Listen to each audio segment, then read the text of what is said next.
আরে আমি তো নতুন বিয়ে করেছি। আজকে থেকে তো আমার নতুন সংসার শুরু হবে। এখন আমি আমার নতুন বউয়ের জন্য বড় বড় দেখে কয়েকটা মাছ কিনে নিয়ে যাই। নতুন বউ নিশ্চয়ই বড় মাছ পেলে খুব খুশি হবে। কিন্তু বউয়ের জন্য কটা মাছ নেব কিছুই তো বুঝতে পারছি না। কি হে ভাই মদন, দাঁড়িয়ে দাঁড়িয়ে কি এত ভাবছো গো? মাছ নেবে তো মনে হচ্ছে। তা বলি কি, কটা মাছ দেবো তোমাকে? একটা মাছ নেবে নাকি দুটো মাছ নেবে? আসলে দাদা, আমি তো নতুন বিয়ে করেছি। নতুন সংসার হবে আমার। নতুন বাজার করছি। সাথে নতুন মাছও কিনতে এসেছি। এখন মাছ যে কিনবো, কিন্তু কটা মাছ কিনবো সেটাই তো জানি না। একটা কিনবো নাকি দুটো কিনবো সেটা কিছুতেই বুঝতে পারছি না। এ তো দেখছি একেবারে পুরোটা মদন। হ্যাঁ, নতুন বিয়ে করে দেখছি এখনো বোকাই রয়ে গেছে। যাক বাবা, ওকে একটু বোকা বানিয়ে আমি নরম মাছ দুটো বিক্রি করে ফেলি। শোনো হে মদন, তুমি তো নতুন বিয়ে করেছো। তা তুমি একজন আর তোমার বউ একজন, মোট দুজন তোমরা। এবার একটা মাছ যদি তুমি একা খাও, তাহলে তোমার নতুন বউ তো না খেয়ে থাকবে। শোনো, আমি বলি কি, তুমি দুটো মাছ কিনে নিয়ে যাও। একটা তুমি খাবে আর একটা তোমার বউকেও খাওয়াবে, কেমন? আরে তাই তো দাদা, আপনি তো ঠিক কথাই বলেছেন। ঠিক আছে, আপনি তাহলে আমাকে বড় বড় দেখে দুটো মাছ দিয়ে দিন। একটা মাছ আমি খাবো আর একটা মাছ আমার নতুন বউ খাবে। হে হে। এই তো বড়শিতে মাছ টোপ গিলেছে।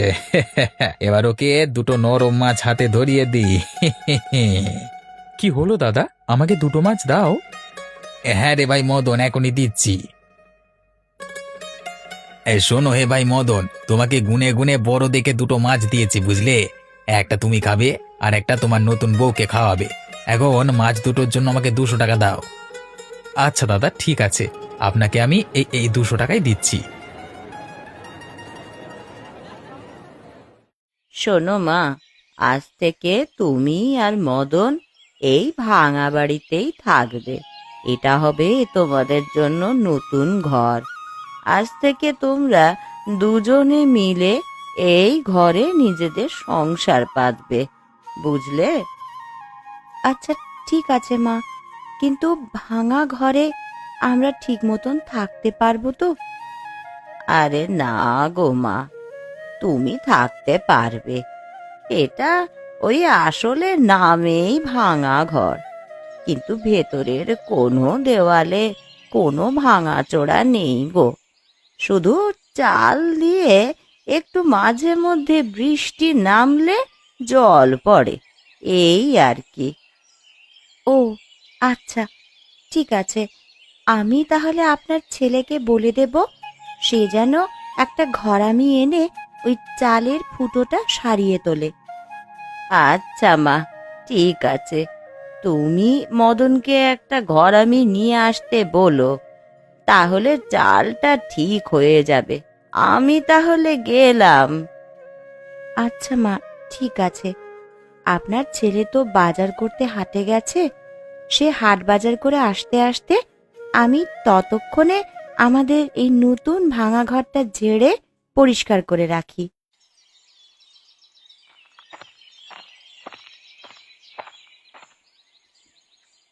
এই রতন, ওই দেখ, গ্রামের বোকা মদনটা দুটো মাছ কিনে বাড়ি ফিরছে।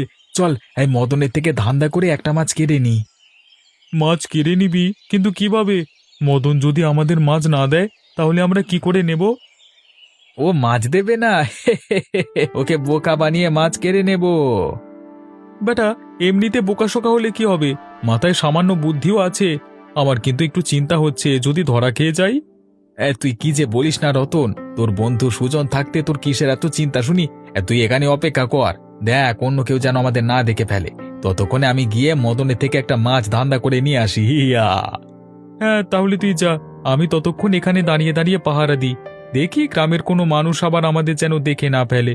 একবার দেখে ফেললে তখন কিন্তু চোর বলে দুজনকে ইচ্ছে মতো পেটাবে। ঠিক আছে, তুই তাহলে এখানেই থাক, আমি এক্ষুনি যাব। আর বোকা মদনের থেকে একটা মাছ নিয়ে এক্ষুনি চলে আসবো।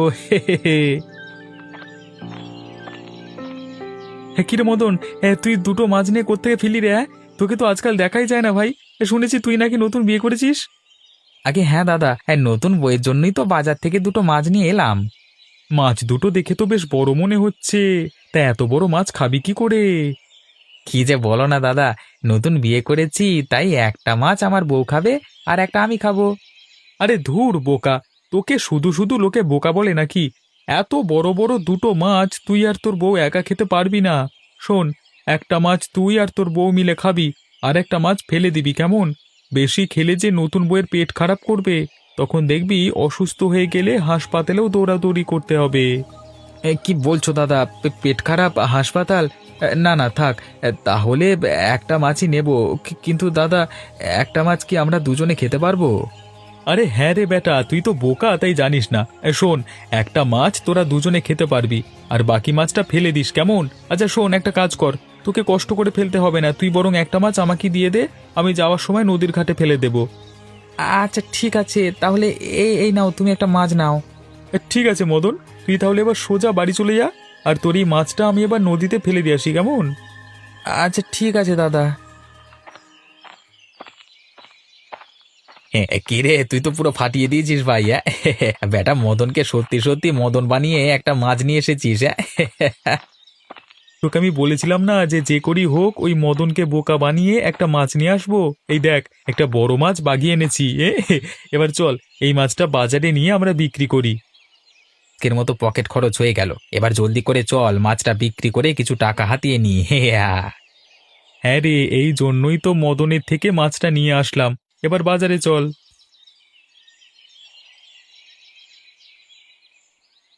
এই নাও বউ টাকা, আজকে বাজার শেষে এই টাকাগুলি ফিরেছে।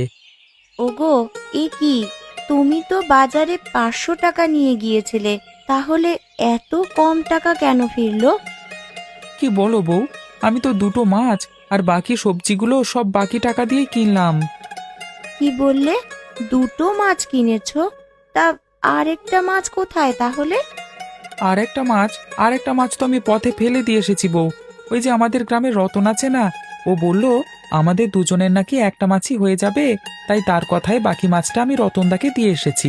রতনদা নিশ্চয়ই মাছটি নদীতে ফেলে দিয়েছে, তাই না? হায় হায়, এসব তুমি কি বলছো? গ্রামের ওই বখাটে রতন তো তোমাকে বোকা বানিয়ে একটা মাছ নিয়ে গেছে, এদিকে মাছ বিক্রেতাও তোমাকে বোকা পেয়ে নরম মাছ দিয়ে দিয়েছে। বলো কি বউ, ওরা আমার সাথে এমনটা করতে পারলো? আগে যদি জানতাম ওরা তোমাকে বোকা বানাবে, তাহলে আমি তোমাকে কখনোই বাজারে পাঠাতাম না। আজ হলো আমাদের সংসারের প্রথম দিন, আর আজই কিনা ওরা সবাই তোমাকে ঠকালো? না না, ওদের সবাইকে একদিন আমি উচিত শিক্ষা দেব, এই কথা আমি আজ বলে রাখলাম।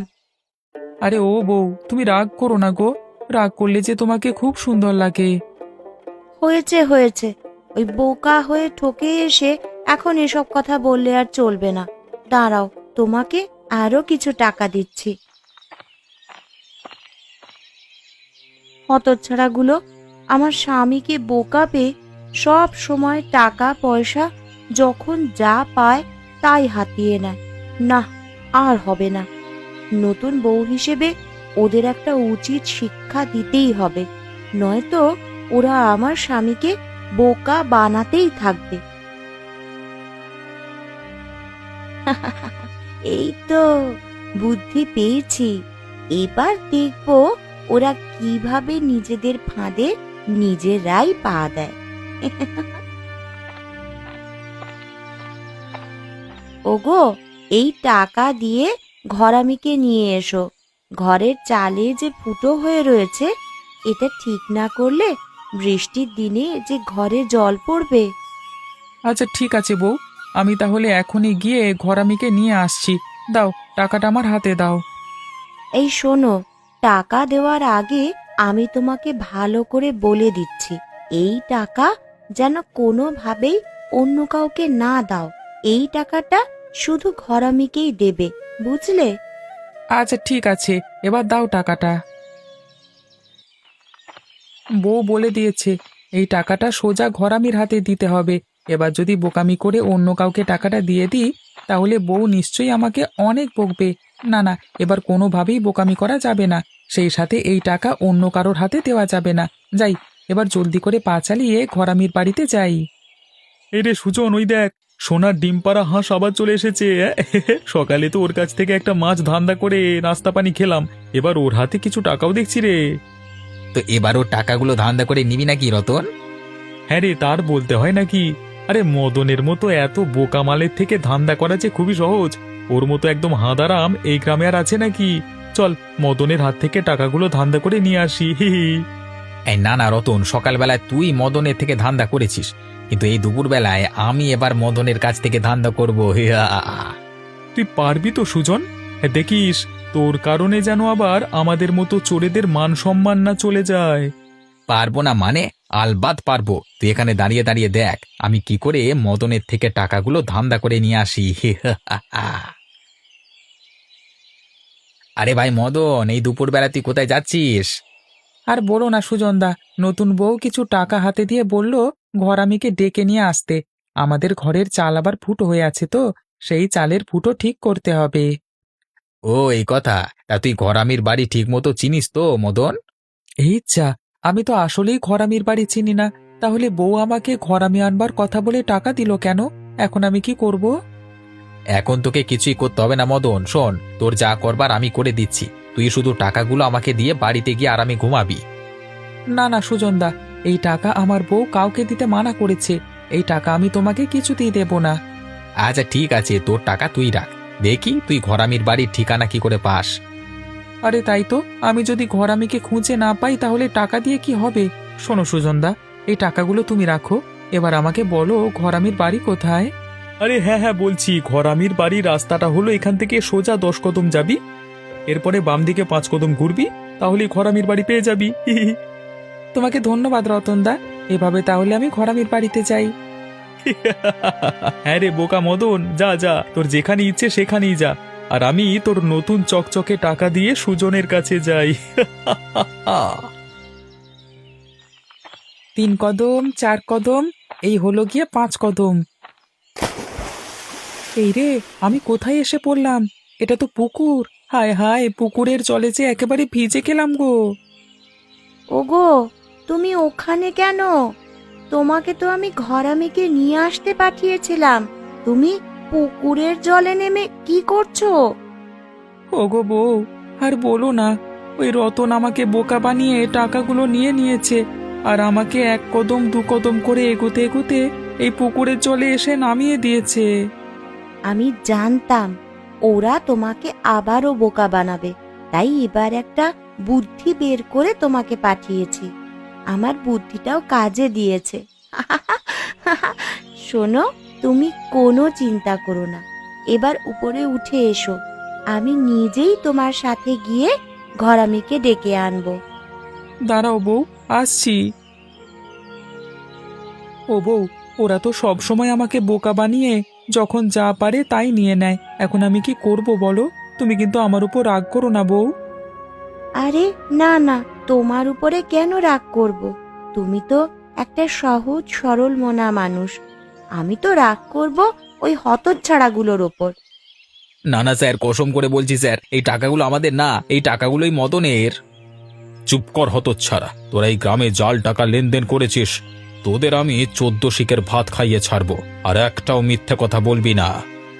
ছেড়ে দিন স্যার, দয়া করে আমাদের ছেড়ে দিন। ও বউ, এটা কি হলো? ওদেরকে পুলিশে নিয়ে যাচ্ছে কেন? এটা হলো তোমাকে বোকা বানানোর শাস্তি। আমি জানতাম তোমাকে ওরা আবারও বোকা বানাবে, তাই চালাকি করে ঘরামির কথা বলে তোমার হাতে আমি কিছু জাল টাকার নোট ধরিয়ে দিয়েছিলাম। সেই টাকা ওদের কাছে পেয়ে পুলিশ ওদেরকে ধরে নিয়ে যাচ্ছে।